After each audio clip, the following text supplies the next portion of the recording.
welcome back to the Don and Gino Real Estate and Finance Show right here in your hometown station, AM 1220 KHTS. And remember, our goal is always to guide you to personal and financial wellness.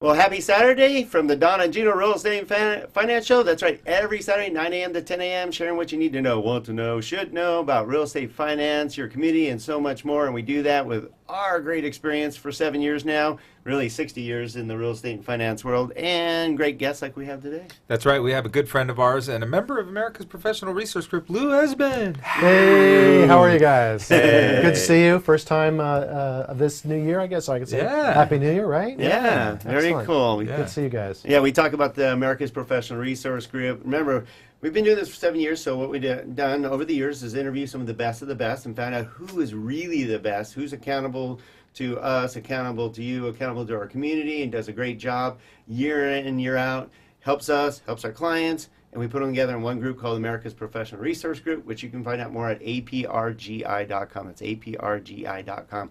That group's still doing a great job of referring each other. We don't have the magazine anymore. We'll probably restart that up someday, maybe. But someday. It requires a lot of time. That's one of those things. It did require a lot of time. Yeah. And, since we all have you were regular part jobs. of the original start of all that and everything, and it became a little bit of extra effort. But what's good that came out of it is the group of professionals that all have each other work with, and actually that tees up kind of what you're doing now by not just doing, we'll talk about, you're a bankruptcy specialist, and we'll go into that, but also you're helping businesses now with structuring their businesses, and you're doing that by aligning yourself with their team of advisors, meaning their CPA, and it could be their attorneys or whatever else in certain areas.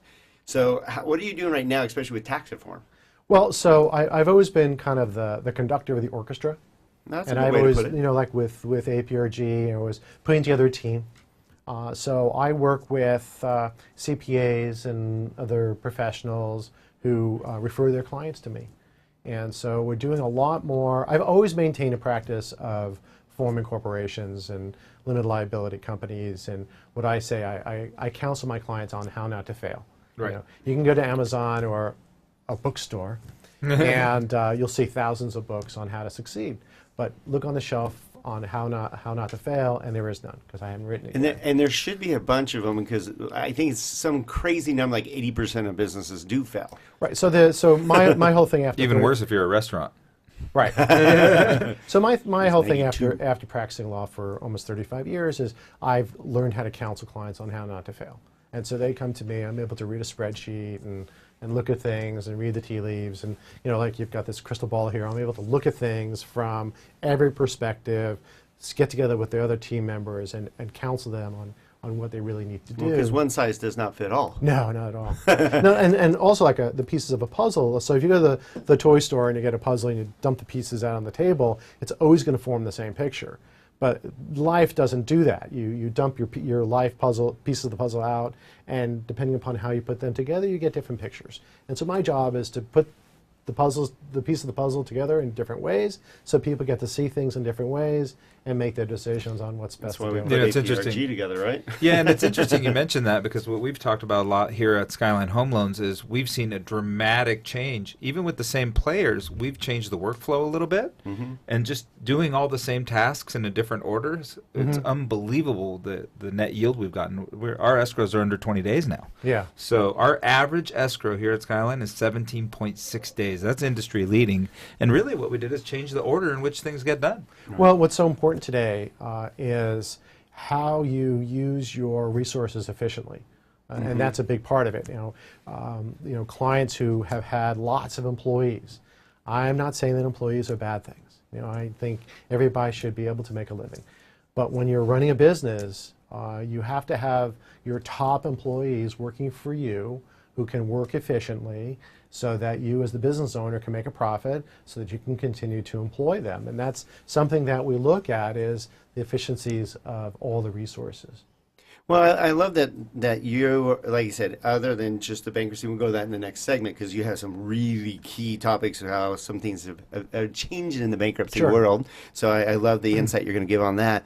But I love that you're assisting businesses with how it should be set up, some thought processes, and then working on aligning yourself with their CPA in order to do that correctly. Because I know you don't give, tax I do not give advice. tax advice. Either do we. Either do we. But that's why you align with them and saying, based on their particular scenario, Right.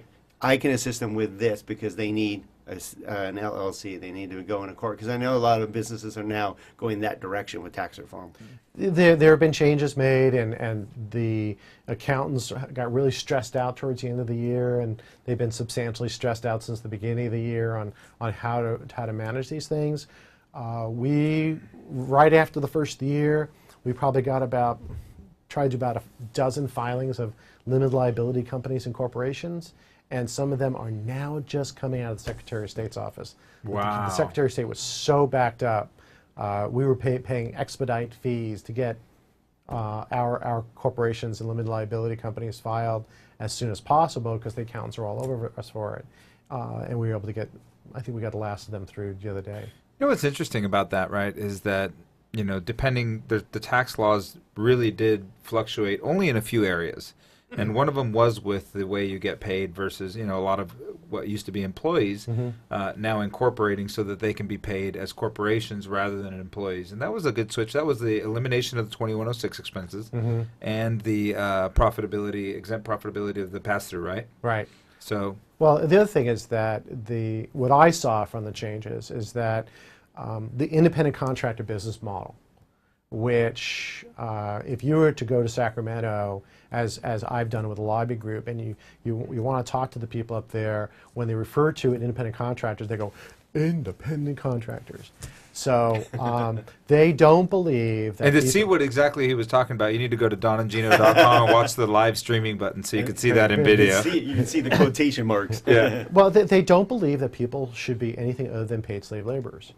And, I did a show with Scott Wilk a number of years ago, and he shared with me the percentage of companies in California that are small business, which is 50 or fewer employees. And the number is you wouldn't believe what it is. I'll ask you, Gino, what do you think the percentage of California small business is? 70%. What do you think it is?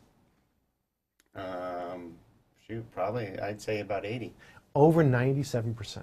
Wow. Okay, so you have the sixth largest economy in the world that's running on the backs of small business, with Sacramento just trying to squeeze every last dime out of them.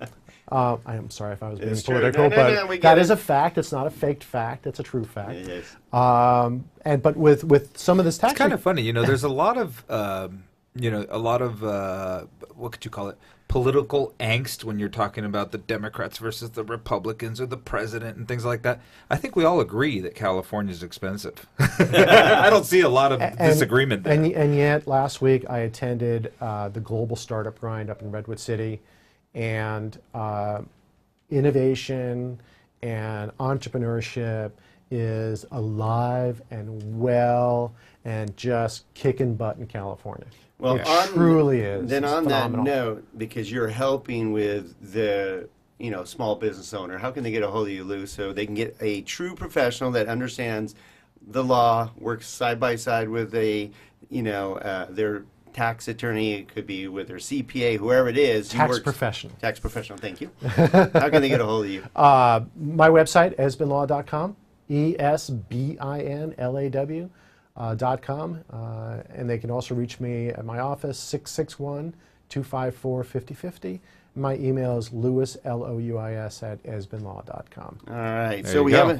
have another segment coming on, Lou, and I'm really excited about it because I didn't even think about these adjustments to, whether you should file Chapter 7 versus Chapter 13. Some of you don't know what that is. We'll explain what that is, but some things have changed over the years that you're going to want to know about when we come back to the Don and Gino Real Estate and Finance Show. Don't go away. We'll be right back.